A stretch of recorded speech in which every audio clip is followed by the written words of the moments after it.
اسلام کا اخلاقی نقطہ نظر۔ یہ مقالہ 26 فروری 1944 کو اسلامیہ کالج پشاور میں پڑھا گیا۔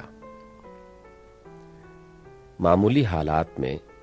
جبکہ زندگی کا دریا سکون کے ساتھ بہہ رہا ہو،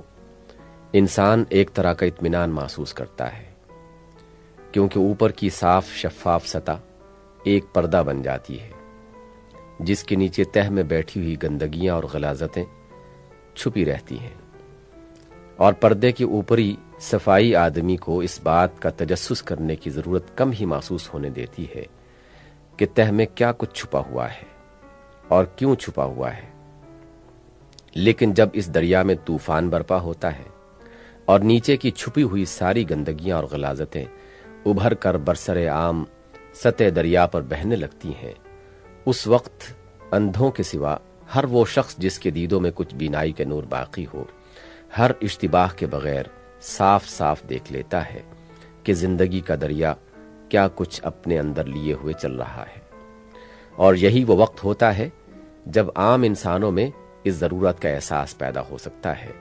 کہ اس منبع کا سراغ لگائیں جہاں سے دریائے زندگی میں یہ گندگیاں آ رہی ہیں، اور اس تدبیر کی جستجو کریں جس سے اس دریا کو پاک کیا جائے اور رکھا جا سکے۔ فی الواقع اگر ایسے وقت میں بھی لوگوں کے اندر اس ضرورت کا احساس بیدار نہ ہو تو یہ اس بات کی علامت ہے کہ نوع انسانی اپنی غفلت کے نشے میں مدہوش ہو کر سود و زیاں سے بالکل ہی بے خبر ہو چکی ہے۔ موجودہ قوموں کی اخلاقی حالت۔ یہ زمانہ جس سے ہم آج کل گزر رہے ہیں، انہی غیر معمولی حالات کا زمانہ ہے۔ زندگی کا دریا اس وقت اپنی طغیانی پر ہے۔ ملک اور قوم کے درمیان سخت کشمکش برپا ہے، اور یہ کشمکش اتنی گہرائی تک اتری ہوئی ہے کہ بڑے بڑے مجموعوں سے گزر کر فرد تک کو نزاع کے میدان میں کھینچ لائی ہے۔ اس طرح عالم انسانی کے بیشتر حصے نے اپنے وہ تمام اخلاقی اوصاف اگل کر منظر عام پر رکھ دیے ہیں جنہیں وہ مدتوں سے اندر ہی اندر پرورش کر رہا تھا۔ اب ہم ان گندگیوں کو علانیہ سطح زندگی پر دیکھ رہے ہیں، جن کو تلاش کرنے کے لیے کچھ نہ کچھ تعمق کی ضرورت تھی۔ اب صرف ایک مادرزاد اندھا ہی اس غلط فہمی میں مبتلا رہ سکتا ہے کہ بیمار کا حال اچھا ہے، اور صرف وہی لوگ بیماری کی تشخیص اور علاج کی فکر سے غافل رہ سکتے ہیں جو حیوانات کی طرح اخلاقی حس سے بالکل خالی ہیں، یا جن کے اخلاقی احساسات پر فالج گر گیا ہے۔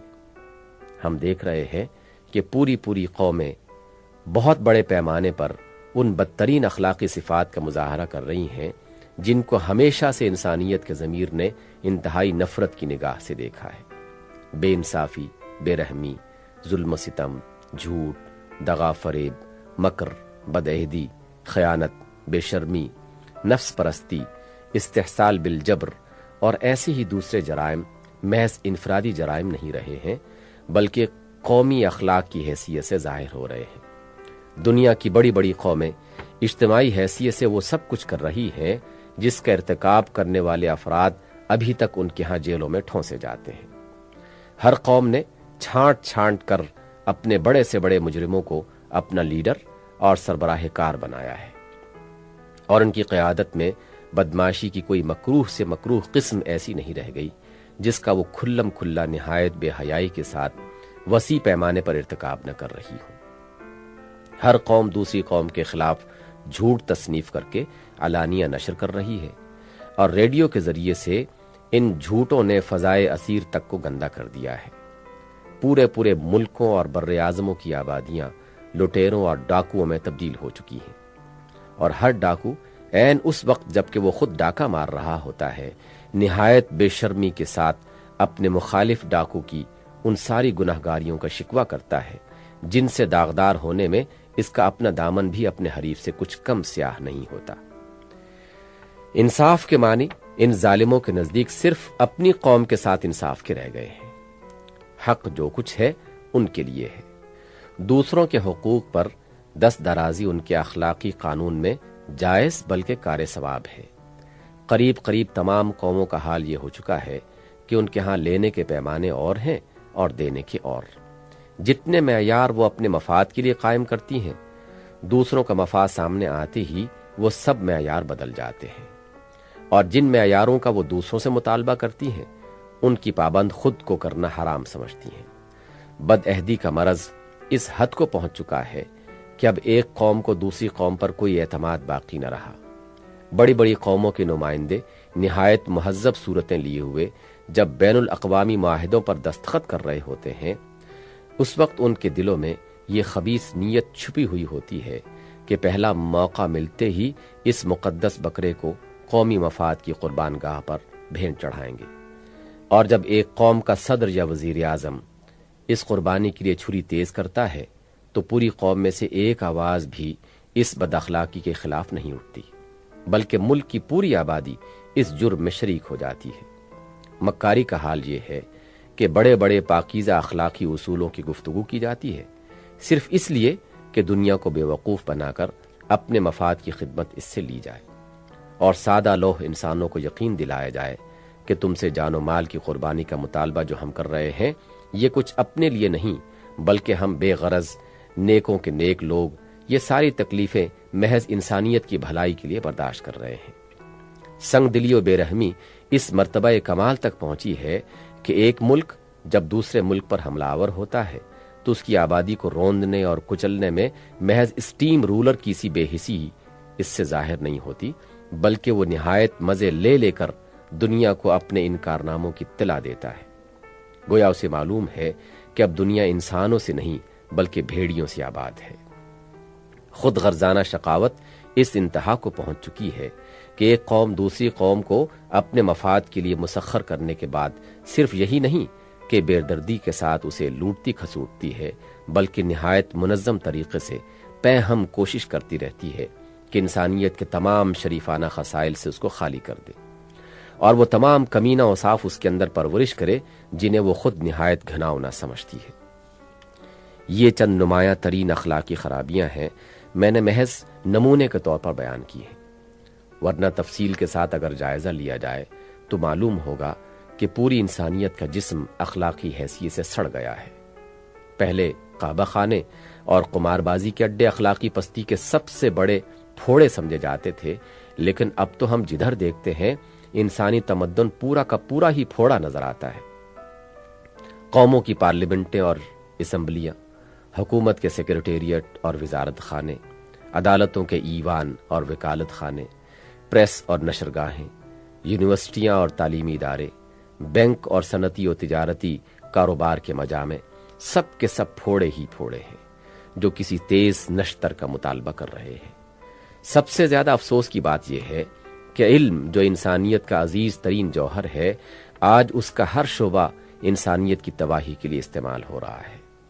طاقت اور زندگی کے تمام وسائل جو قدرت نے انسان کے لیے مہیا کیے تھے فساد اور خرابی کے کاموں میں ضائع کیے جا رہے ہیں، اور وہ صفات بھی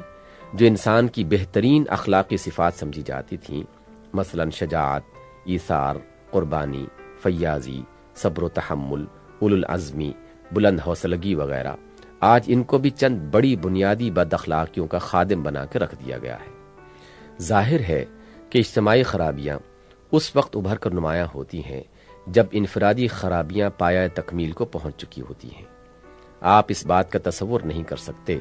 کہ کسی سوسائٹی کے بیشتر افراد نیک کردار ہوں اور وہ سوسائٹی بحیثیت مجموعی بد کرداری کا مظاہرہ کرے۔ یہ کسی طرح ممکن ہی نہیں ہے کہ نیک کردار لوگ اپنی قیادت اور نمائندگی اور سربراہ کاری بد کردار لوگوں کے ہاتھ میں دے دیں اور اس بات پر راضی ہو جائیں کہ ان کے قومی اور ملکی اور بین الاقوامی معاملات کو غیر اخلاقی اصولوں پر چلایا جائے۔ اس لیے جب وسیع پیمانے پر دنیا کی قومیں ان گھناؤنے اور رذیل اخلاقی اوصاف کا اظہار اپنے اجتماعی اداروں کے ذریعے سے کر رہی ہیں تو یہ اس بات کی دلیل ہے کہ آج نوع انسانی اپنی تمام علمی تمدنی ترقیوں کے باوجود ایک شدید اخلاقی تنزل میں مبتلا ہے، اور اس کے بیشتر افراد اس دباؤ سے متاثر ہو چکے ہیں۔ یہ حالت اگر یوں ہی ترقی کرتی رہی تو وہ وقت دور نہیں جب انسانیت کسی بہت بڑی تباہی سے دوچار ہوگی اور ایک طویل عہد ظلمت اس پر چھا جائے گا۔ اب ہم اگر آنکھیں بند کر کے تباہی کے گڑھے کی طرف سرپٹ جانا نہیں چاہتے تو ہمیں کھوج لگانا چاہیے کہ اس خرابی کا سرچشمہ کہاں ہے جہاں سے یہ طوفان کی طرح امڈی چلی آ رہی ہے۔ چونکہ یہ اخلاقی خرابی ہے، لہٰذا لامحالہ ہمیں اس کا سراغ ان اخلاقی تصورات ہی میں ملے گا جو اس وقت دنیا میں پائے جاتے ہیں۔ موجودہ اخلاقی تصورات۔ دنیا کے اخلاقی تصورات کیا ہیں؟ اس سوال کی جب ہم تحقیق کرتے ہیں تو ہمیں معلوم ہوتا ہے کہ اصولاً یہ تمام تصورات دو بڑی قسموں پر منقسم ہیں۔ ایک قسم کے تصورات وہ جو خدا اور حیات بعد موت کے عقیدے پر مبنی ہے، دوسری قسم کے تصورات وہ جو ان عقیدوں سے الگ ہٹ کر کسی دوسری بنیاد پر قائم ہوئے ہیں۔ آئیے اب ہم ان دونوں قسموں کے تصورات کا جائزہ لے کر دیکھیں کہ دنیا میں اس وقت یہ کس صورت میں پائے جاتے ہیں اور ان کے نتائج کیا ہیں۔ خدا اور حیات بعد الموت کے عقیدے پر جتنے اخلاقی تصورات قائم ہوئے ہیں، ان کی صورت کا تمام تر انحصار اس عقیدے کی نوعیت پر ہوتا ہے جو خدا اور حیات بعد موت کے متعلق لوگوں میں پایا جاتا ہو۔ لہٰذا ہمیں دیکھنا چاہیے کہ دنیا اس وقت خدا کو کس شکل میں مان رہی ہے اور دوسری زندگی کے متعلق ان کے عام تخیلات کیا ہیں۔ خدا کو ماننے والے بیشتر انسان اس وقت شرک میں مبتلا ہیں۔ انہوں نے اپنے ذوم میں خدائی کے اکثر اختیارات جن کا تعلق ان کی اپنی زندگی سے ہے دوسری ہستیوں میں تقسیم کر دیے ہیں، اور ان ہستیوں کا خیالی نقشہ اپنی خواہشات کے مطابق ایسا بنا لیا ہے کہ وہ اپنے ان خدایانہ اختیارات کو ٹھیک اسی طرح استعمال کرتی ہیں جس طرح یہ چاہتے ہیں کہ وہ استعمال کریں۔ یہ گناہ کرتے ہیں، وہ بخشوا لیتی ہیں۔ یہ فرائض سے غافل اور حقوق سے بے پرواہ ہو کر بے مہار جانور کی طرح حرام و حلال کی تمیز کے بغیر دنیا کی کھیتی کو چرتے پھرتے ہیں، اور وہ کچھ نظر و نیاز کے عوض ان کی نجات کی ضمانت لے لیتی ہیں۔ یہ چوری بھی کرنے جاتے ہیں تو ان کی عنایت سے تھانے دار سوتا رہ جاتا ہے۔ ان کے اور ان کے درمیان یہ سودا طے ہو گیا ہے کہ ان کی طرف سے عقیدہ اچھا رکھیں اور نظر پیش کرتے رہیں، اور اس کے جواب میں وہ ان کے سب کام جو کچھ بھی یہ کرنا چاہیں بناتی رہیں گی، اور مرنے کے بعد جب خدا انہیں پکڑنا چاہے گا تو وہ بیچ میں حائل ہو کر کہہ دیں گی کہ یہ ہمارے دامن کے سایہ میں ہیں، ان سے کچھ نہ کہا جائے۔ بلکہ بعض جگہ تو اس پکڑ دگڑ کی نوبت ہی نہیں آئے گی، کیونکہ ان کے گناہوں کا کفارہ پہلے ہی کوئی ادا کر چکا ہے۔ ان مشرکانہ عقائد نے زندگی بعد موت کے عقیدے کو بھی بے معنی کر دیا ہے، اور اس کا نتیجہ یہ ہے کہ وہ ساری اخلاقی بنیادیں کھوکھلی ہو چکی ہیں جو مذہب نے تعمیر کی تھیں۔ مذہبی اخلاقیات کتابوں میں لکھے ہوئے موجود ہیں اور زبانوں پر اس کا ذکر بھی احترام کے ساتھ آتا ہے، مگر عملاً ان کی پابندی سے بچنے کے لیے شرک نے فرار کی بے شمار راہیں فراہم کر دی ہیں،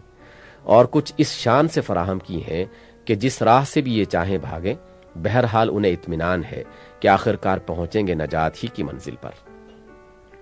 شرک سے قطع نظر کر کے جہاں خدا پرستی اور عقیدہ آخرت کچھ بہتر صورت میں موجود ہے، وہاں بھی ہم دیکھتے ہیں کہ خدا کے مطالبات سکڑ کر انسانی زندگی کے ایک بہت چھوٹے سے دائرے میں محدود ہو گئے ہیں۔ چند اعمال، چند رسوم اور چند پابندیاں ہیں جن کا محدود انفرادی و معاشرتی زندگی میں خدا ان سے مطالبہ کرتا ہے، اور انہی کے معاوضے میں اس نے ایک بہت بڑی جنت ان کے لیے مہیا کر رکھی ہے۔ اگر یہ ان مطالبوں کو پورا کر دیں تو پھر کوئی چیز خدا کی طرف سے ان کو کرنے کی نہیں رہ جاتی۔ اس کے بعد یہ آزاد ہیں کہ اپنی زندگی کے معاملات جس طرح چاہیں چلائیں، اور اگر ان خدائی مطالبوں میں بھی کوتاہی رہ جائے تو اس کی رحمت اور نقطہ نوازی پر بھروسہ ہے کہ وہ گناہوں کے پشتارے ان سے جنت کے دروازے پر رکھوا لے گا اور اندر جانے کے لیے اعزازی ٹکٹ عنایت فرما دے گا۔ اس تنگ مذہبی تصور نے اول تو زندگی کے معاملات پر مذہبی اخلاقیات کے انطباق کو بہت محدود کر دیا ہے، جس کی وجہ سے زندگی کے تمام بڑے بڑے شعبے ہر اس اخلاقی رہنمائی اور بندش سے آزاد ہو گئے ہیں جو مذہب سے حاصل ہو سکتی تھی۔ دوسرے اس تنگ دائرے میں بھی اخلاق کی گرفت سے بچ نکلنے کے لیے ایک راستہ کھلا ہوا ہے جس سے فائدہ اٹھانے میں کم ہی لوگ سستی دکھاتے ہیں۔ ان سب سے بہتر حالت جن مذہبی طبقوں کی ہے جو شرک سے بھی پاک ہیں، سچائی کے ساتھ خدا کو بھی مانتے ہیں اور آخرت کے متعلق بھی کسی جھوٹے بھروسے پر تکیہ نہیں کر بیٹھے ہیں، ان کے اندر اخلاق کی پاکیزگی تو بے شک پائی جاتی ہے اور بہترین سیرت و کردار کے لوگ ان میں مل جاتے ہیں، لیکن ان کو بالعموم مذہب و روحانیت کے محدود تصور نے خراب کر رکھا ہے۔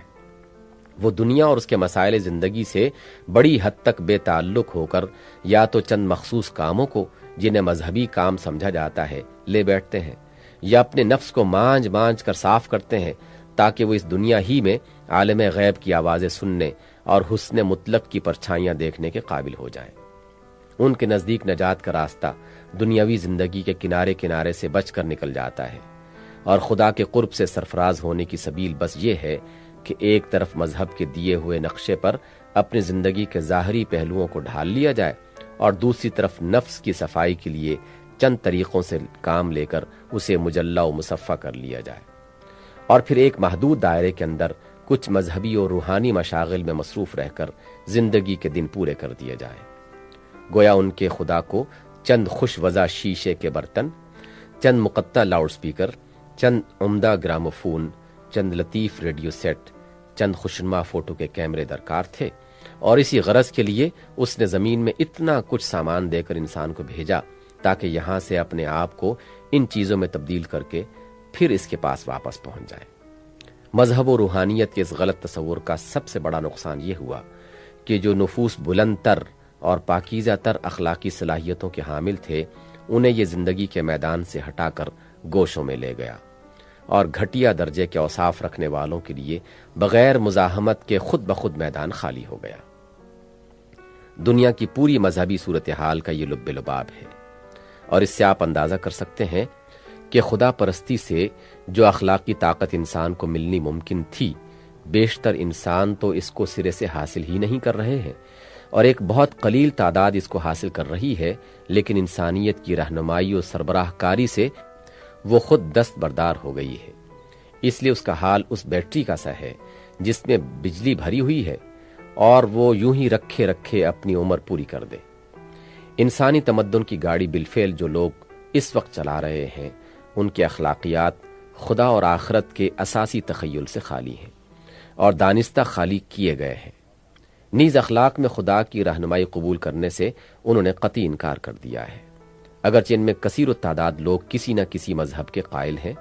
مگر ان کے نزدیک مذہب ہر انسان کا محض ایک شخصی اور انفرادی معاملہ ہے، جسے اپنی ذات تک آدمی کو محدود رکھنا چاہیے۔ اجتماعی زندگی اور اس کے معاملات سے مذہب کو کوئی سروکار ہی نہیں ہے۔ پھر اس کی کیا ضرورت ہے کہ وہ ان معاملات کو چلانے کے لیے کسی فوق الفطری ہدایت کی طرف رجوع کریں؟ گزشتہ صدی کے اواخر میں جس اخلاقی تحریک کی ابتدا امریکہ سے ہوئی تھی اور جو بڑھتے بڑھتے انگلستان اور دوسرے ممالک میں پھیل گئی، اس کا بنیادی مسلک امریکی انجمن اخلاق امریکن ایتھک یونین کے مقاصد کی فہرست میں بئی الفاظ واضح کیا گیا ہے۔ انسانی زندگی کے تمام تعلقات میں، خواہ وہ شخصی ہوں، اجتماعی ہوں، قومی ہوں یا بین الاقوامی، اخلاق کی انتہائی اہمیت پر زور دینا، بغیر اس کے کہ مذہبی معتقدات یا مابعد الطبیع تخیلات کا اس میں کوئی دخل ہو۔ اس تحریک کے زیر اثر انگلستان میں اتحاد انجمن ہائے اخلاق یونین آف ایتھیکل سوسائٹیز قائم ہوئی، جو بعد کو اخلاقی اتحاد کے نام سے منظم کی گئی۔ اس کا اساسی مقصد یہ بیان کیا گیا ہے: انسانی رفاقت اور خدمت کے ایسے طریقے کی تلقین کرنا جو اس اصول پر مبنی ہو کہ مذہب کا سب سے بڑا مقصد بھلائی کی محبت ہے، اور یہ کہ اخلاقی تصورات اور اخلاقی زندگی کے لیے دنیا کی حقیقت اور زندگی بعد موت کے متعلق کسی عقیدے کی حاجت نہیں ہے، اور یہ کہ خالص انسانی اور فطری ذرائع سے انسانوں کو اپنے تمام تعلقات زندگی میں حق سے محبت کرنے، حق جاننے اور حق پر عمل کرنے کے لیے تیار کیا جائے۔ ان الفاظ میں در حقیقت اس پورے طبقے کی نمائندگی کی گئی ہے جو اس وقت دنیا کے افکار، تہذیب، تمدن اور معاملات کی رہنمائی کر رہا ہے۔ آج دنیا کے کاروبار کو عملاً جو لوگ چلا رہے ہیں، ان سب کے ذہن پر وہی تخیل چھایا ہوا ہے جو اوپر کے چند فقروں میں بیان کیا گیا ہے۔ سب ہی نے بالفعل اپنے اخلاقیات کو خدا اور آخرت کے عقیدے اور مذہب کی اخلاقی رہنمائی سے آزاد کر لیا ہے۔ وہ اگر خدا کو مانتے بھی ہیں تو صرف اس کے ہونے کو مانتے ہیں، اپنی زندگی کے اصول اور ضابطے اس سے نہیں لیتے۔ غیر مذہبی اخلاقی فلسفوں کا جائزہ۔ اب ہمیں ان غیر مذہبی اخلاقی فلسفوں کا جائزہ لے کر دیکھنا چاہیے کہ ان کی کیا کیفیت ہے۔ نمبر 1، فلسفہ اخلاق کا پہلا بنیادی سوال یہ ہے کہ وہ اصلی اور انتہائی بھلائی کیا ہے جس کو پہنچنا انسانی سعی و عمل کا مقصود ہونا چاہیے، اور جس کے معیار پر انسان کے طرز عمل کو پرکھ کر فیصلہ کیا جائے کہ وہ اچھا ہے یا برا، صحیح ہے یا غلط۔ اس سوال کا کوئی ایک جواب انسان نہیں پا سکا، اس کے بہت سے جوابات ہیں۔ ایک گروہ کے نزدیک وہ بھلائی خوشی ہے، دوسرے کے نزدیک کمال ہے، تیسرے کے نزدیک فرض برائے فرض ہے۔ پھر خوشی کے متعلق مختلف سوالات پیدا ہوتے ہیں کہ کیسی خوشی؟ آیا وہ جو جسمانی و نفسانی خواہشات کے پورا ہونے سے حاصل ہوتی ہے، یا وہ جو ذہنی ترقی کے مدارج پر چڑھنے سے حاصل ہوتی ہے، یا وہ جو اپنی شخصیت کو آرٹ یا روحانیت کے نقطہ نظر سے آراستہ کر لینے سے حاصل ہوتی ہے؟ نیز یہ کہ کس کی خوشی؟ آیا ہر شخص کی اپنی خوشی، یا اس جماعت کی خوشی جس سے انسان وابستہ ہے، یا تمام انسانوں کی خوشی، یا فی الجملہ دوسروں کی خوشی؟ اسی طرح کمال کو مقصود قرار دینے والوں کے لیے بھی بہت سے سوالات پیدا ہوتے ہیں۔ کمال کا تصور اور اس کا معیار کیا ہے، اور کمال کس کا مقصود ہے، فرد کا، جماعت کا یا انسانیت کا؟ اسی طرح جو لوگ فرض برائے فرض کے قائل ہیں وہ ایک غیر مشروط واجب الاطاعت قانون فرض کی بے چون و چرا اطاعت ہی کو آخری و انتہائی بھلائی قرار دیتے ہیں۔ ان کے لیے بھی یہی سوال پیدا ہوتا ہے کہ وہ قانون فی الواقع ہے کیا، کس نے اس کو بنایا ہے، اور کس کا قانون ہونے کی وجہ سے وہ واجب الاطاعت ہے۔ ان تمام سوالات کے جوابات مختلف گروہوں کے نزدیک مختلف ہیں، محض فلسفہ کی کتابوں ہی سے مختلف نہیں بلکہ عملاً بھی مختلف ہیں۔ یہ ساری انسانوں کی بھیڑ جو آپ کے سامنے تمدن انسانی کی گاڑی کو چلا رہی ہے، جس میں سلطنتوں کو چلانے والے وزیر، فوجوں کو لڑانے والے جنرل، انسانوں کے درمیان فیصلہ کرنے والے جج، انسانی معاملات کے قانون بنانے والے شارعین، لیجسلیٹرز، انسانوں کو تیار کرنے والے معلم، انسان کے معاشی ذرائع کو کنٹرول کرنے والے کاروباری لوگ، اور تمدن کے کارخانے میں کام کرنے والے مختلف مدارج کے کارکن سبھی شامل ہیں۔ ان کے پاس بھلائی کا کوئی ایک معیار نہیں ہے، بلکہ ہر ایک شخص اور ہر ایک گروہ اپنا الگ معیار رکھتا ہے، اور ایک تمدنی نظام میں کام کرتے ہوئے بھی ہر ایک کا رخ ایک الگ مقصود کی طرف پھرا ہوا ہے۔ کسی کے نزدیک اپنی خوشی منتہا ہے، اور خوشی سے اس کی مراد نفسانی و جسمانی خواہشات کی تکمیل ہے۔ کوئی اپنی خوشی کے پیچھے پڑا ہوا ہے، اور اس کے ذہن میں خوشی سے کچھ اور مراد ہے۔ اس ذاتی خوشی کے حصول اور عدم حصول ہی کے لحاظ سے وہ فیصلہ کر رہا ہے کہ اجتماعی زندگی میں اس کے لیے کون سا طرز عمل نیک ہے یا بد، مگر اس کی ظاہری شریفانہ صورت سے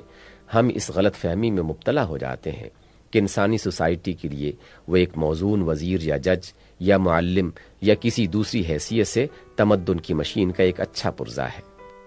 اسی طرح کوئی خوشی سے مراد انسانوں کے اس مخصوص مجموعہ کی خوشی و خوشحالی سمجھتا ہے جس کے ساتھ اس کی دلچسپیاں وابستہ ہیں، اور یہی اس کے نزدیک وہ برتر چیز ہے جس کے حصول کی سعی کرنا اس کے نزدیک نیکی ہے۔ یہ نقطہ نظر اسے اپنے طبقے یا برادری یا قوم کے سوا ہر ایک کے لیے سانپ اور بچھو بنا دیتا ہے، لیکن ہم اس کی ظاہری مہذب صورت کی وجہ سے اس کو ایک شریف انسان فرض کر لیتے ہیں، اور وہ امانتیں اس کے حوالے کر دیتے ہیں جن میں اس کے اپنے طبقے یا برادری یا قوم کے سوا دوسروں کا حصہ بھی ہوتا ہے۔ ایسی ہی مختلف اقسام کی شخصیتیں کمال کو خیر اعلیٰ ماننے والوں اور فرض برائے فرض کے قائلین میں بھی پائی جاتی ہیں، جن میں سے اکثر کے نظریات اپنے عملی نتائج کے اعتبار سے انسانی تہذیب و تمدن کے لیے زہر کا حکم رکھتے ہیں، مگر وہ تریاق کا لیبل لگائے ہوئے ہیں، ہماری اجتماعی زندگی میں جذب ہوتے چلے جا رہے ہیں۔ نمبر 2، اب آگے چلیے۔ فلسفہ اخلاق کے بنیادی سوالات میں سے دوسرا اہم سوال یہ ہے کہ ہمارے پاس خیر و شر کے جاننے کا ذریعہ کیا ہے؟ کس ماخذ کی طرف ہم یہ معلوم کرنے کے لیے رجوع کریں کہ اچھا کیا ہے اور برا کیا، صحیح کیا ہے اور غلط کیا؟ اس سوال کا بھی کوئی ایک جواب انسان کو نہیں ملتا، اس کے بھی بہت سے جوابات ہیں۔ کسی کے نزدیک وہ ذریعہ اور ماخذ انسان کا تجربہ ہے، کسی کے نزدیک قوانین حیات اور حالات وجود کا علم ہے، کسی کے نزدیک وجدان ہے، کسی کے نزدیک عقل ہے۔ یہاں پہنچ کر وہ بدنظمی اپنی انتہا کو پہنچ جاتی ہے کہ جس کا آپ نے پہلے سوال کے معاملے میں مشاہدہ کیا۔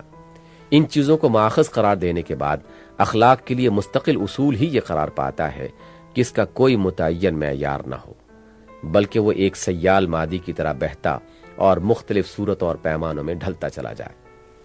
انسانیت کے تجربے سے صحیح علم حاصل کرنے کے لیے ناگزیر ہے کہ اس کے متعلق مکمل اور مفصل معلومات یکجا جمع ہوں اور کوئی ہمہ بین اور کامل متوازن ذہن ان سے نتائج حاصل کرے، لیکن یہ دونوں چیزیں حاصل نہیں ہیں۔ اول تو انسانیت کا تجربہ ابھی ختم نہیں ہوا بلکہ جاری ہے، پھر اب تک کا جو تجربہ ہے اس کے بھی مختلف اجزاء مختلف لوگوں کے سامنے ہیں، اور وہ مختلف طور پر اپنی ذہنیت کے مطابق ان سے نتائج نکال رہے ہیں۔ تو کیا ان ناقص معلومات سے مختلف نامکمل ذہن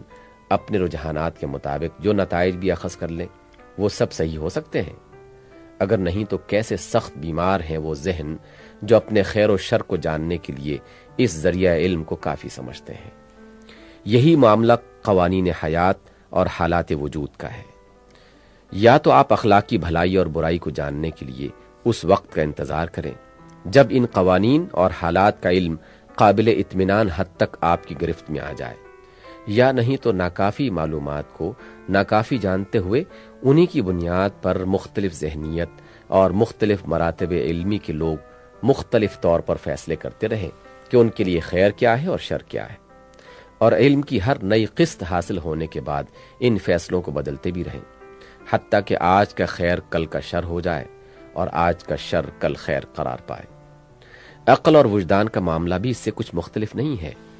بلا شبہ خیر و شر کو جاننے کی کچھ استعداد عقل کو بھی حاصل ہے،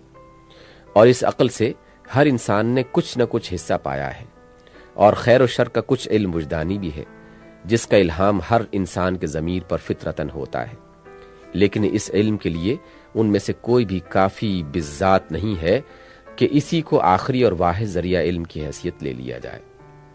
عقل یا وجدان جس کو بھی آپ کافی بذات سمجھتے ہیں،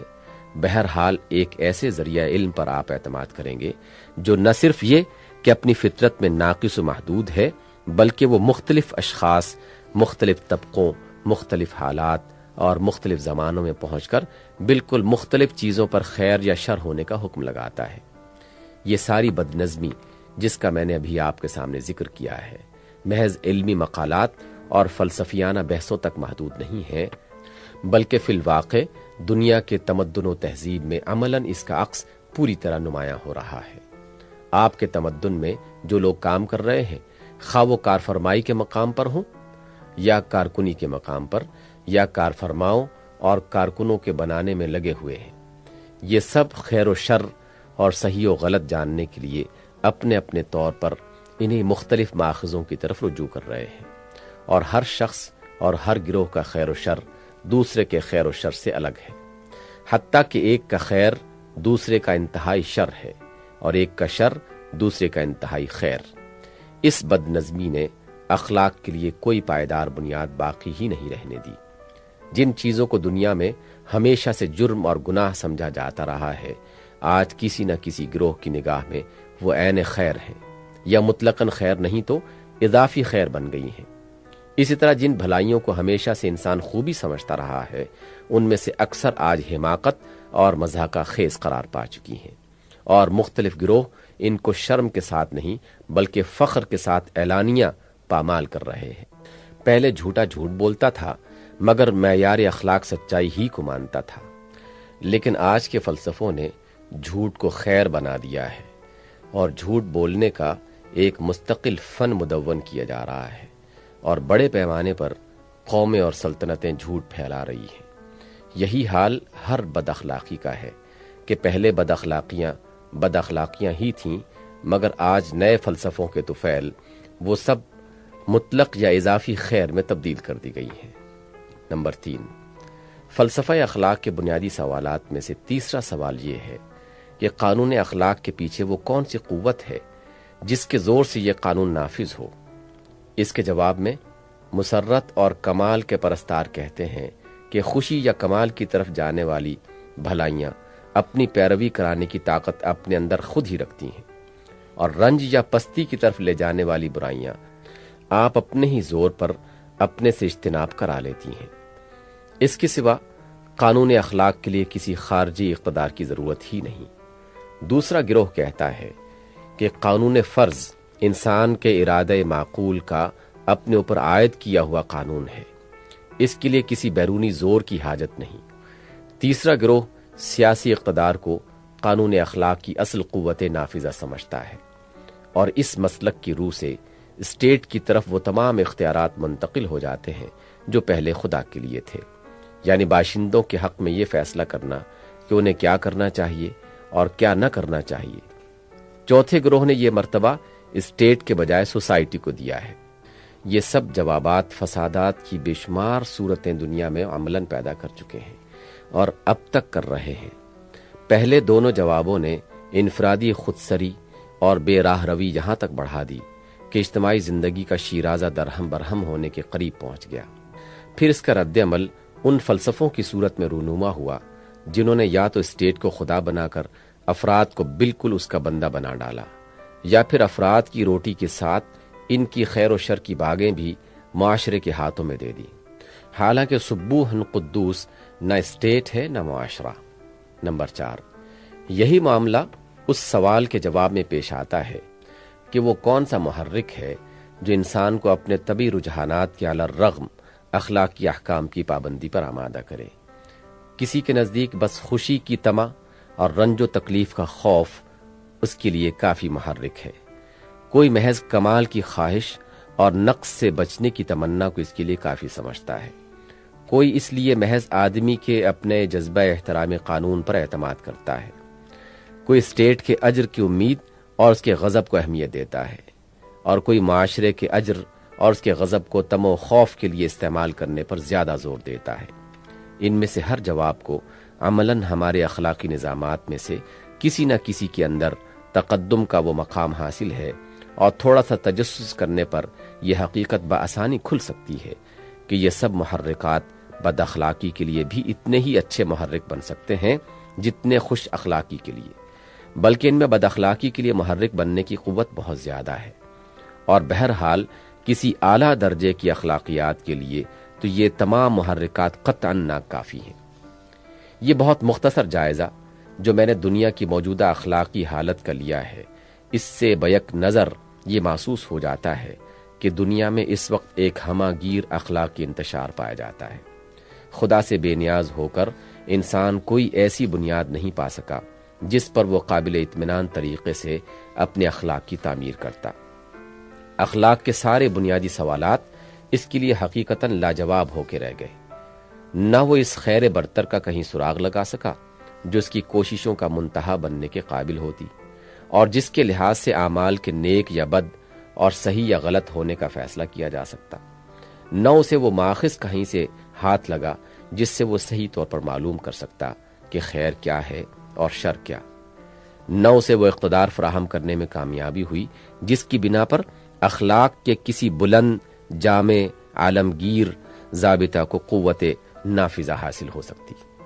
اور نہ اسے کوئی ایسا محرک مل سکا جو انسانوں میں راستی پر عمل کرنے اور ناراستی سے پرہیز کرنے کے لیے حقیقی آمادگی پیدا کرنے کے قابل ہو۔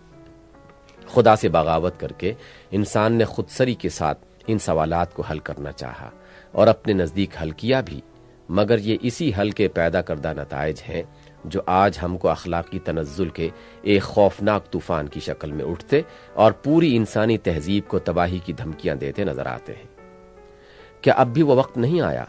کہ ہم اس بنیاد کو تلاش کریں جس پر انسانی اخلاق کی صحیح تعمیر ہو سکے؟ فی الواقع یہ تلاش و جستجو محض ایک علمی بحث نہیں ہے، بلکہ ہماری زندگی کی ایک عملی ضرورت ہے، اور وقت کی نزاکت نے اس کو اہم ترین ضرورت بنا دیا ہے۔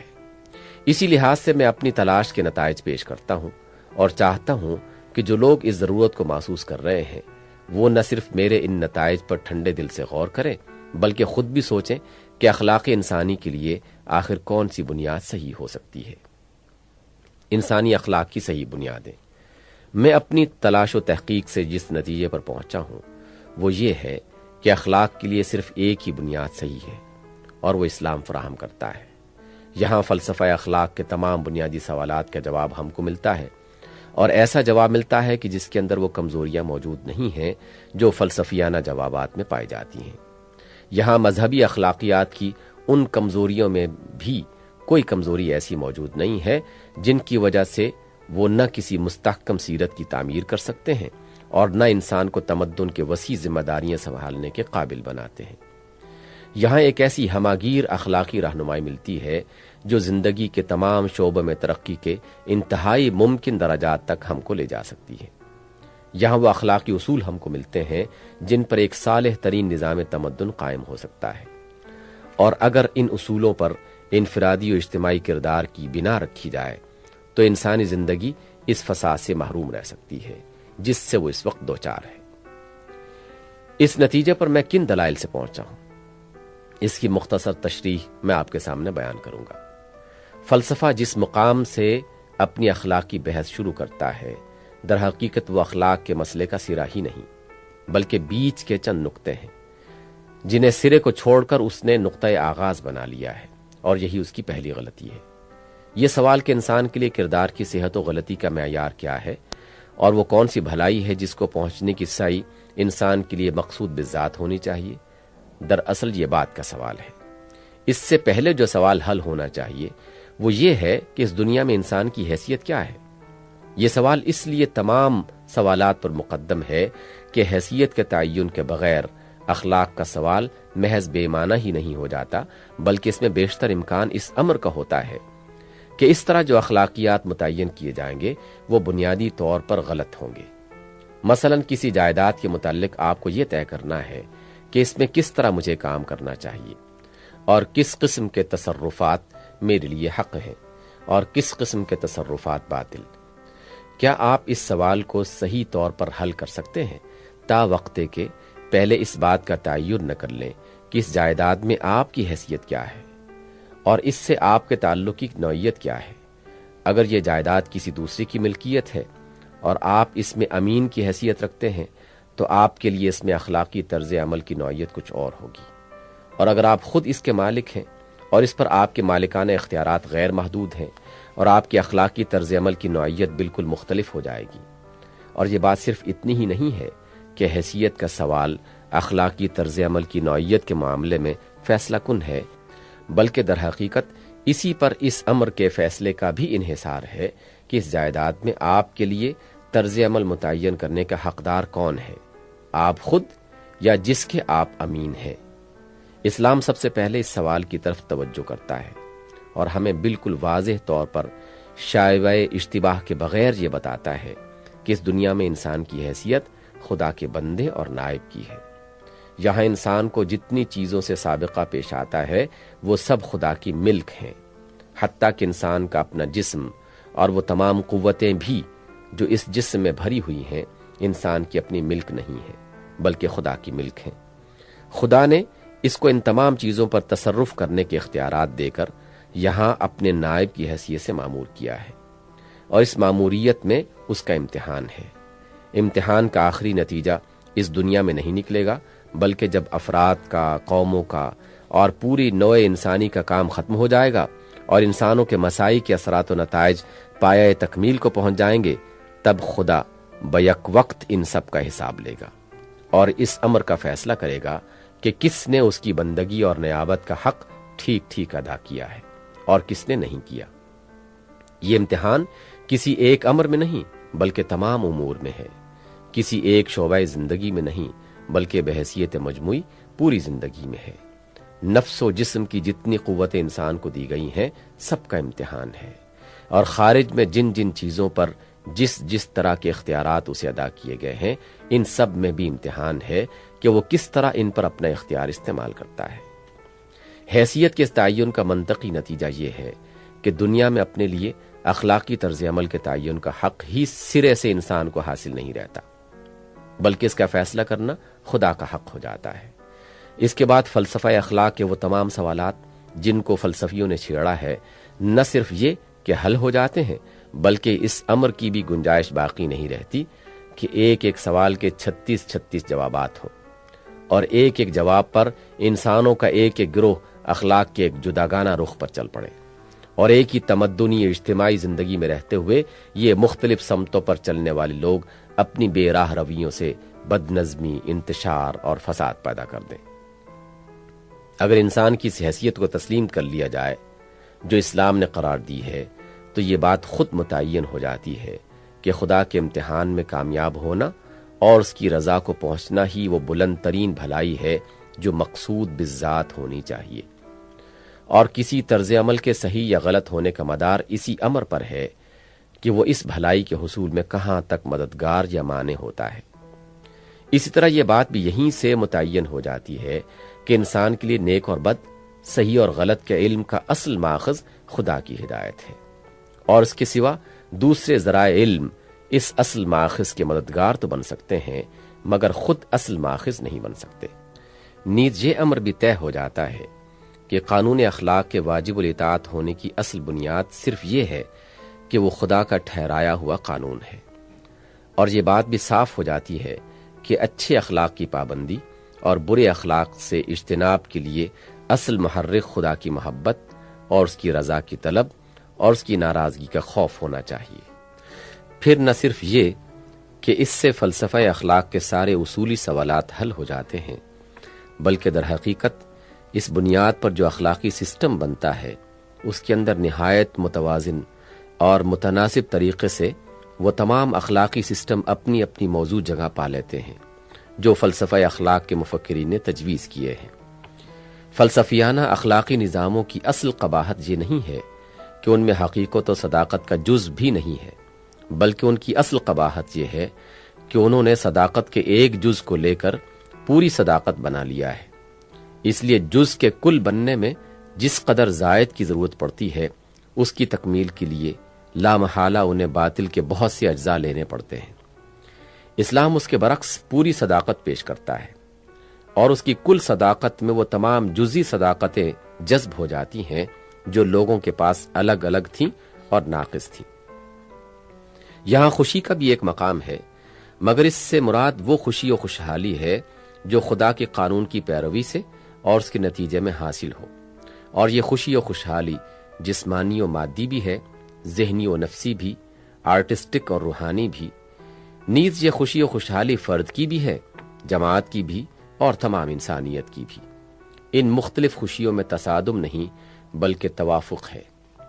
یہاں کمال کا بھی ایک مقام ہے، مگر وہ کمال جو خدا کے امتحان میں 100% نمبر پانے کا مستحق ہو، اور یہ فرد کا، جماعت کا، قوم کا، پوری انسانیت کا، غرض سب ہی کا کمال ہے۔ صحیح اخلاقی طرز عمل وہ ہے جس سے ہر فرد نہ صرف خود کمال کی طرف ترقی کرے بلکہ دوسروں کی تکمیل میں بھی مددگار ہو، کوئی کسی کی تکمیل میں مزاحم نہ ہو۔ یہاں کانت کے قطعی واجب الاطاعت کیٹیگوریکل امپیریٹو کو پوری عزت کی جگہ مل جاتی ہے، اور اس جہاز کو وہ لنگر بھی مل جاتا ہے جس کے بغیر یہ فلسفہ کے دریا میں ڈگمگا رہا تھا۔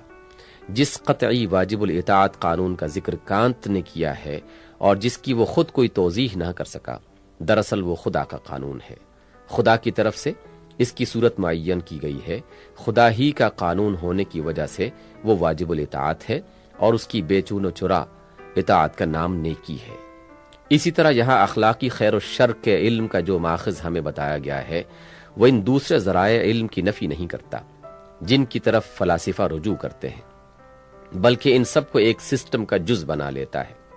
البتہ وہ نفی جس چیز کی کرتا ہے وہ صرف یہ بات ہے کہ انہیں یا ان میں سے کسی ایک کو اصلی اور آخری ذریعہ علم کی حیثیت سے لے لیا جائے۔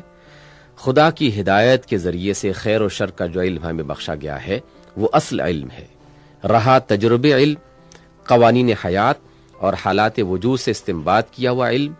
عقلی علم اور وجدانی علم، تو یہ سب اس اصل علم کے شواہد ہیں۔ جن چیزوں کو خدا کی ہدایت خیر کہتی ہے، انسانیت کا تجربہ ان کے خیر ہونے پر شہادت دیتا ہے، قوانین حیات اس کی تصدیق کرتے ہیں، عقل اور وجدان دونوں اس بات پر گواہ ہیں۔ لیکن معیار صداقت خدائی ہدایت ہی ہے، نہ کہ یہ ذرائع علم۔ انسانیت کے تاریخی تجربات سے یا قوانین حیات سے اگر کوئی ایسا استنباط کیا جائے یا عقل اور وجدان سے کوئی ایسی رائے قائم کی جائے جو خدا کی ہدایت کے خلاف ہو، تو اصل اعتبار خدا کی ہدایت کا کیا جائے گا، نہ کہ اس استنباط یا اس رائے کا۔ ہمارے پاس علم کے ایک مستند معیار ہونے کا فائدہ ہی یہ ہے کہ ہمارے علوم میں ڈسپلن پیدا ہو اور ہم اس انارکی اور بدنظمی سے بچ جائیں جو کسی معیار کی نہ ہونے اور اعجاب کل ذی رأی برأیہ سے پیدا ہوتی ہے۔ اسی طرح یہاں قانون اخلاق کی پشتیبان قوت، سینکشن اور محرکات کا مسئلہ بھی اسی طور حل ہو جاتا ہے کہ اس سے ان دوسری چیزوں کی نفی نہیں ہوتی جو فلسفیوں نے تجویز کی ہیں، بلکہ صرف ان کی تصحیح ہو جاتی ہے، اور جن غلط حدود پر وہ پھیلا دی گئی ہیں یا خود پھیل جاتی ہیں وہاں سے ان کو ہٹا کر ایک جامع سسٹم میں ٹھیک مقام پر رکھ دیا جاتا ہے۔ خدا کا قانون اس لیے کہ وہ خدا کا قانون ہے، اپنے قیام کی طاقت آپ اپنے اندر رکھتا ہے، اور یہ طاقت اس مومن کے نفس میں بھی موجود ہے جو خدا کی رضا چاہنے میں خوشی محسوس کرتا ہے اور خود اس کمال کا طالب ہے جو خدا کی طرف بڑھنے سے حاصل ہو۔ نیز یہ طاقت مومنین کی سوسائٹی اور اس صالح ریاست میں بھی موجود ہے جو خدا کے قانون پر مبنی ہو۔ قانون کی پابندی پر مومن کو آمادہ کرنے والی چیز اس کی خالص فرض شناسی بھی ہے، اس کا حق کو حق جانتے ہوئے اسے پسند کرنا اور باطل کو باطل سمجھتے ہوئے اس سے نفرت کرنا بھی ہے، اور وہ طمع اور خوف بھی ہے جو وہ اپنے خدا سے رکھتا ہے۔ اسلامی تصور اخلاق کا انسانی زندگی پر اثر دیکھیے، اس طرح اسلام اس پوری فکری اور عملی انارکی کو ختم کر دیتا ہے جو انسان کو بے خدا فرض کر کے اس کے لیے ایک نظام اخلاق تجویز کرنے کی کوششوں سے پیدا ہوتی ہے۔ اس کے بعد آگے چلیے، اسلام خدا کا جو تصور پیش کرتا ہے وہ یہ ہے کہ خدا ہی انسان کا اور ساری کائنات کا واحد مالک، خالق، معبود اور حاکم ہے۔ اس خدائی میں کوئی اس کا شریک نہیں ہے۔ اس کے ہاں بجز دعائے خیر کے کسی ایسی سفارش کی گنجائش بھی نہیں جو زور سے منوائی جاتی ہو اور رد نہ کی جا سکتی ہو۔ اس کے ہاں ہر شخص کی کامیابی و ناکامی کا مدار اس کے اپنے طرز عمل پر ہے۔ نہ کوئی کسی کا کفارہ بن سکتا ہے، نہ کسی کے عمل کی ذمہ داری دوسرے پر ڈالی جا سکتی ہے، اور نہ کسی کے عمل کا صلہ دوسرے کو ملتا ہے۔ اس کے ہاں جانبداری نہیں ہے کہ ایک شخص یا خاندان یا قوم یا نسل سے اس کو دوسرے کی بنسبت زیادہ دلچسپی ہو۔ سب انسان اس کی نگاہ میں یکساں ہیں، سب کے لیے ایک ہی قانون اخلاق ہے، اور فضیلت جو کچھ بھی ہے اخلاقی فضیلت کے اعتبار سے ہے۔ وہ خود رحیم ہے اور رحم کو پسند کرتا ہے، وہ خود فیاض ہے اور فیاضی کو پسند کرتا ہے، وہ خود غفور ہے اور درگزر کو پسند کرتا ہے، وہ خود عادل ہے اور عدل کو پسند کرتا ہے، وہ ظلم سے، تنگ نظری و تنگ دلی سے، بے رحمی و سنگ دلی سے، تعصب اور نفسانی جانبداری سے پاک ہے۔ اس لیے انہی کو پسند کرتا ہے جو ان صفات سے پاک ہوں۔ پھر کبریائی تنہا اس کا حق ہے، اس لیے تکبر اسے ناپسند ہے۔ خدائی صرف اسی کے لیے ہے اور دوسرے سب اس کے بندے ہیں، اس لیے ایک بندے پر دوسرے کی خداوندی اس کو پسند نہیں۔ مالک وہ اکیلا ہے اور دوسروں کے پاس جو کچھ ہے امانت کی حیثیت سے ہے، اس لیے کسی بندے کی خود مختاری اور کسی کا کسی کے لیے قانون بنانا اور کسی کا کسی کے لیے بذات خود واجب الاطاعت ہونا، یہ سب فی الحقیقت غلط ہے۔ سب کا متع وہی ایک ہے اور سب کے لیے خیر اسی میں ہے کہ اس کی بے چون و چرا اطاعت کریں۔ پھر وہ محسن ہے اور شکر اور احسان مندی اور محبت کا مستحق ہے۔ وہ منعم ہے اور اس کا حقدار ہے کہ اس کی نعمتوں میں اسی کی منشا کے مطابق تصرف کیا جائے۔ وہ منصف ہے اور لازم ہے کہ انسان اس کے انصاف میں سزا پانے کا خوف اور جزا پانے کی طمع رکھے۔ وہ علیم و خبیر ہے اور دلوں کی چھپی ہوئی نیتوں سے بھی واقف ہے، اس لیے ظاہری حسن اخلاق سے اس کو دھوکہ نہیں دیا جا سکتا۔ وہ محیط ہے، اس لیے کوئی یہ امید بھی نہیں کر سکتا کہ جرم کر کے اس کی پکڑ سے بچ نکلے گا۔ خدا کے اس تصور پر غور کیجئے، اس سے بالکل ایک فطری نتیجہ کے طور پر انسان کے لیے ایک مکمل اخلاقی زندگی کا نقشہ وجود میں آتا ہے، اور وہ نقشہ ان تمام کمزوریوں سے خالی ہے جو مشرکانہ مذاہب کے اخلاقیات اور دہریانہ مسلکوں کے اخلاقیات میں پائے جاتے ہیں۔ یہاں نہ تو اخلاقی ذمہ داریوں سے بچ نکلنے کے چور دروازے کہیں موجود ہیں، نہ ان ظالمانہ فلسفوں کے لیے کوئی جگہ ہے جن کی بنا پر انسان اپنی دلچسپیوں کے لحاظ سے عالم انسانیت کو تقسیم کر کے ایک حصہ کے لیے مجسم فرشتہ اور دوسرے حصے کے لیے مجسم شیطان بن جاتا ہے۔ نہ دہریانہ اخلاقیات کی وہ بنیادی کمزوریاں اس میں پائی جاتی ہیں جن کی وجہ سے اخلاق میں کوئی استحکام پیدا نہیں ہو سکتا۔ ان سلبی خوبیوں کے ساتھ اس نقشہ میں یہ ایجابی خوبی موجود ہے کہ یہ اخلاقی فضیلت کا ایک بلند ترین اور وسیع ترین منتہا پیش کرتا ہے جس کی وسعت اور بلندی کی کوئی حد نہیں، اور اس منتہا کی طرف بڑھنے کے لیے ایسے محرکات فراہم کرتا ہے جو پاکیزہ ترین ہے۔ پھر یہ تصور کہ امتحان کسی ایک چیز میں نہیں بلکہ ان تمام چیزوں میں ہے جو خدا نے انسان کو دی ہیں، کسی ایک حیثیت میں نہیں بلکہ ان تمام حیثیتوں میں ہے جو انسان کو یہاں حاصل ہے، اور کسی ایک شعبہ حیات میں نہیں بلکہ پوری زندگی میں ہے جو اخلاق کے دائرے کو اتنا ہی پھیلا دیتا ہے جتنا امتحان کا دائرہ پھیلا ہوا ہے۔ انسان کی عقل، اس کے ذرائع علم، اس کی ذہنی و فکری قوتیں، اس کے حواس، اس کے جذبات، اس کی خواہشات، اس کی جسمانی طاقتیں سب کے سب امتحان میں شریک ہیں، یعنی امتحان آدمی کی پوری شخصیت کا ہے۔ پھر خارج کی دنیا میں جن جن اشیاء سے آدمی کو سابقہ پیش آتا ہے، جن اشیاء پر وہ تصرف کرتا ہے، جن انسانوں سے مختلف طور پر اس کو واسطہ پڑتا ہے، ان سب کے ساتھ اس کے برتاؤ میں امتحان ہے، اور سب سے بڑھ کر اس امر میں امتحان ہے کہ انسان یہ سب کچھ خدا کی خداوندی اور اپنی ابدیت و نیابت کے احساس کے ساتھ کر رہا ہے، یا آزادی و مختاری کی ہوا میں مبتلا ہو کر، یا خدا کے سوا دوسروں کا بندہ بن کر۔ اس وسیع ترین تصور اخلاق میں وہ تنگی نہیں ہے جو مذہب کے محدود تصور سے پیدا ہوتی ہے۔ یہ آدمی کو زندگی کے ہر میدان میں آگے بڑھاتا ہے، ہر میدان کی اخلاقی ذمہ داریاں اسے بتاتا ہے، اور وہ اخلاقی اصول اسے دیتا ہے جن کی پیروی کرنے سے وہ خدا کے اس امتحان میں کامیاب ہو سکے جو ایک ایک میدان زندگی سے متعلق ہے۔ پھر یہ تصور کہ امتحان کا اصلی اور آخری فیصلہ اس زندگی میں نہیں بلکہ دوسری زندگی میں ہوگا، اور حقیقی کامیابی و ناکامی وہ ہے جو وہاں ہو نہ کہ یہاں۔ یہ دنیا کی زندگی اور اس کے معاملات پر انسان کی نظر کو بنیادی طور پر بدل دیتا ہے۔ اس تصور کی وجہ سے وہ نتائج اس دنیا میں نکلتے ہیں ہمارے لیے حسن و قبح، صحت اور غلطی، حق اور باطل، اور کامیابی و ناکامی کے قطعی، اصلی اور آخری معیار نہیں رہتے۔ اس لیے قانون اخلاق کی پیروی کرنے یا نہ کرنے کا انحصار بھی ان نتائج پر نہیں ہو سکتا ہے۔ جو شخص اس تصور کو قبول کرے گا وہ قانون اخلاق کی پیروی پر بہرحال ثابت قدم رہے گا، خواہ اس دنیا میں اس کا نتیجہ بظاہر اچھا ہو یا برا، کامیابی کی صورت میں نکلتا نظر آئے یا ناکامی کی صورت میں۔ اس کے یہ معنی نہیں ہے کہ اس کی نگاہ میں دنیاوی نتائج بالکل ہی ناقابل لحاظ ہوں گے، بلکہ اس کے معنی صرف یہ ہے کہ وہ اصلی اور آخری لحاظ ان کا نہیں بلکہ آخرت کے پائیدار نتائج کا کرے گا، اور اپنے لیے صحیح صرف اس طرز عمل کو سمجھے گا جو ان نتائج پر نگاہ رکھتے ہوئے اختیار کیا جائے۔ وہ کسی چیز کو چھوڑنے اور کسی کو اختیار کرنے کا فیصلہ اس بنیاد پر نہیں کرے گا کہ زندگی کے اس ابتدائی مرحلے میں وہ لذت اور خوشی اور نفع کی موجب ہے یا نہیں،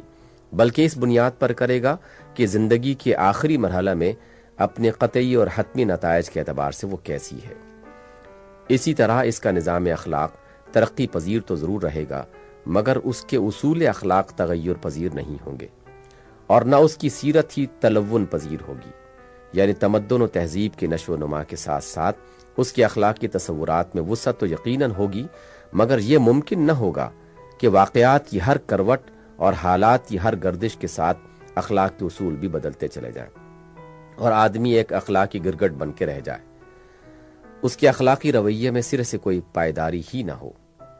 پس اخلاق کے نقطہ نظر سے آخرت کا یہ اسلامی تصور دو اہم فائدے عطا کرتا ہے جو کسی دوسرے ذریعے سے حاصل نہیں ہو سکتے۔